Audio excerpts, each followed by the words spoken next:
المعلومات اللي لازم تاخدها من المريض ومين في العيادة اللي المفروض ياخدها. خليني أسألك سؤال مهم، هل فكرت قبل كده إن تجربة المريض في العيادة بتبدأ قبل ما يشوفك أصلا؟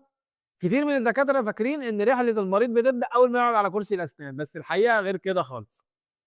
رحلة المريض بتبدأ من أول مكالمة الحجز، ولو العيادة مش بتدير الرحلة دي بنظام هتحصل مشاكل كتير قبل حتى ما العلاج يبتدي.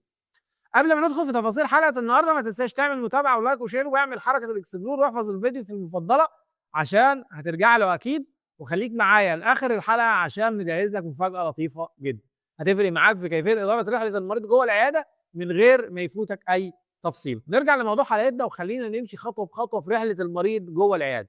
أول مرحلة هي الحجز. أول حد بيتعامل مع المريض غالبا مش الدكتور، ده موظف الاستقبال، وهنا المفروض يتجمع أول جزء من المعلومات: اسم المريض، رقم تليفونه، سبب الزيارة، وهل دي حالة ألم ولا كشف عادي، وهل دي أول زيارة ليه للعيادة ولا لا. المعلومة الأخيرة دي مهمة جدا لأن التعامل مع مريض جديد بيختلف تماما عن مريض متابع. المرحلة الثانية لما المريض يوصل العيادة المفروض ما يقعدش على الكرسي على طول، أول خطوة لازم تكون ملف بيانات المريض. الملف ده لازم يكون فيه الاسم بالكامل والسن ورقم التليفون والعنوان والمهنة اللي أحيانا بتكون مهمة جدا طبيا. المعلومات دي غالبا مش الدكتور اللي بياخدها، ده موظف الاستقبال أو المساعدة. المرحلة الثالثة هي التاريخ الطبي، وهنا بتبدأ المعلومات الأهم.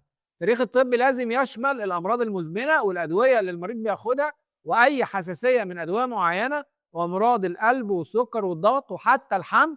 المعلومات دي ممكن تغير قرارك في العلاج بالكامل، وغالبا بتتجمع عن طريق استمارة تاريخ طبي ودي بياخدها الطبيب بنفسه أو بيكون في طبيب حديث التخرج من ضمن مهامه إنه يجمع البيانات دي لو العيادة كبيرة وفيها معدل تردد عالي. المرحلة الرابعة هي التاريخ السني، وهنا بيبدأ الدكتور يجمع معلومات دقيقة أكتر زي سبب الزيارة ومكان الألم فين بالظبط والمشكلة دي بقى لها قد إيه وهل السنة دي اتعالجت قبل كده وهل في ألم مع المضغ، هل في ورم أو نزيف. المرحلة دي مهمة جدا لأنها بتساعد الدكتور يبني التشخيص بتاعه. المرحلة الخامسة الفحص والتشخيص. بعد ما جمعنا المعلومات بنبدأ الفحص الإكلينيكي والأشعة ولو لزم الأمر وتقييم الحالة، وهنا بنحدد التشخيص وخطط العلاج والأولويات اللي هنبدأ بيها. المرحلة السادسة شرح خطط العلاج. دكاترة كتير بتعدي المرحلة دي بسرعة مع إنها من أهم مراحل رحلة المريض. المريض لازم يفهم إيه هي المشكلة وإيه الحل وهناخد كام جلسة والتكلفة التقريبية كام. الهدف هنا مش بس إنك تقنع المريض لكن الهدف إنك تشركه معاك في القرار. المرحلة السابعة تنفيذ العلاج، وهنا بتبدأ المرحلة العلاجية، بس حتى هنا برضو في معلومات لازم تتسجل زي الإجراء اللي اتعمل والمواد اللي استخدمتها وملاحظاتك السريرية، كل ده لازم يكون مكتوب في ملف المريض. المرحلة الثامنة التعليمات بعد العلاج.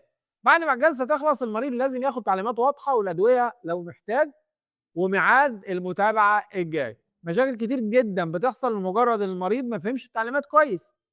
المرحلة التاسعة وما بعد الزيارة دي بقى نقطة عيادات كتير جدا بتهملها. علاقتك بالمريض مش بتنتهي أول ما يخرج من العيادة.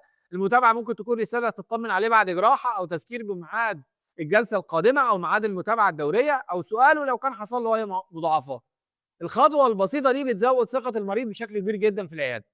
الخلاصة: إدارة العيادة مش بس علاج أسنان، دي إدارة لرحلة المريض بالكامل من أول مكالمة حجز لحد المتابعة بعد العلاج.